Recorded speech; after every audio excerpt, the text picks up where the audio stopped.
চাইলে পড়াশোনা করব না বলে বাবা মাকে হুঁশিয়ারি দেয় সপ্তম শ্রেণীর ছাত্র মুহাম্মদ কাইদ। বয়স ১৩ বছর। সে বিয়ে করতে চায় তার ১২ বছর বয়সী গার্লফ্রেন্ড আলিজাকে।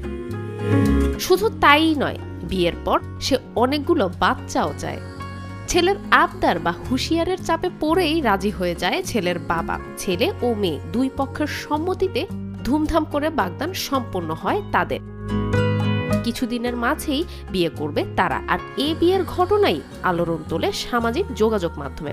ঘটনাটি ঘটেছে পাকিস্তানের সিন্ধু প্রদেশে। বর মুহাম্মদ কাইদ সপ্তম শ্রেণীর ছাত্র ও কনে আলিজা ষষ্ঠ শ্রেণীর ছাত্রী।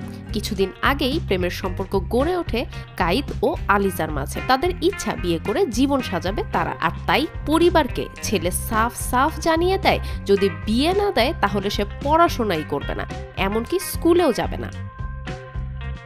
বাগদানের পর অনেক খুশি এই যুগল, এমনকি তাদের পরিবারের সদস্যদেরও ভিডিওতে অনেক হাসি খুশি দেখা গেছে। কনেকে আইফোনও কিনে দিতে চেয়েছে সপ্তম শ্রেণীর নাবালক বর। এ ঘটনায় ২৫ পার হওয়া যুবক যুবতীরা জীবনে কি করলাম বলে যেমন আফসোস করছেন, তেমনি অনেকেই সাধুবাদ জানাচ্ছেন তাদের। অনেকে নিচ্ছেন মজা। নেটিজেনরা একে বাল্য বিবাহ বলে আখ্যা দিচ্ছেন। পাকিস্তানে ছেলেদের বিয়ের ন্যূনতম বয়স ১৮ ও মেয়েদের ন্যূনতম বিয়ের বয়স ১৬ বছর। ২০১৩ সালে স্বয়ং সিন্ধু প্রদেশে ছেলে ও মেয়ে উভয়ের বিয়ের ন্যূনতম বয়স ১৮ হতে হবে এই আইন পাশ হয়। কিন্তু এসব আইনকে থোড়াই কেয়ার করছেন পাকিস্তানিরা।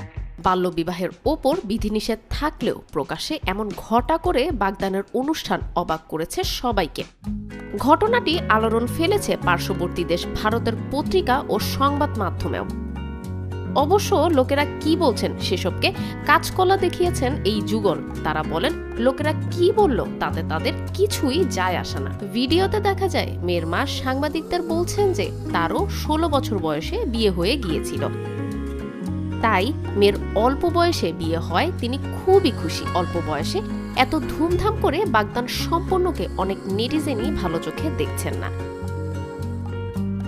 তবে এর মাঝেও আসার কথা হলো, নাবালক বর ও কনে দুজনেই বাগদানের পর নিয়ম করে স্কুলে যেতে চান।